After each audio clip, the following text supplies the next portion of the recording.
mga ka-crayfish lover natin dyan. So, for today's video, update tayo.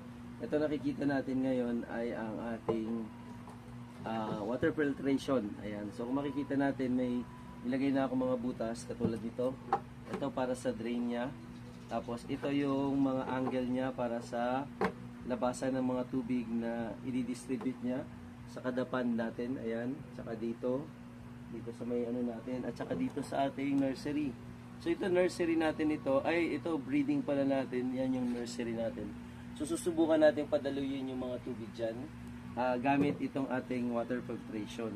So, kung makikita nyo, ang ginamit ko na pambutas, ito na.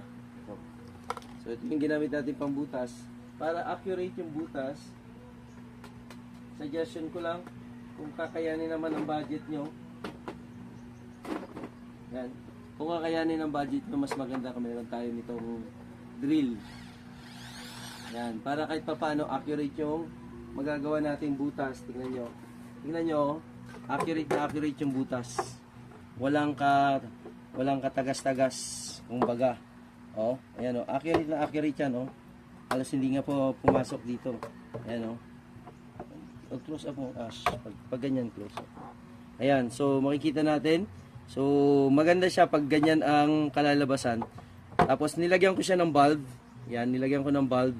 Lahat yan lalagyan natin ng bulb para kahit papaano kung halimbawang maglilinis lang tayo ng isang pan, doon lang siya pero yung tubig nandito.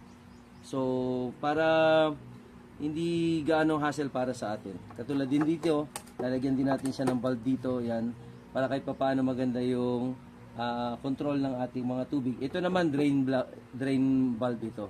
Drain bulb. So, yan lang, konting update lang para sa pag-upgrade ng ating mga crayfish.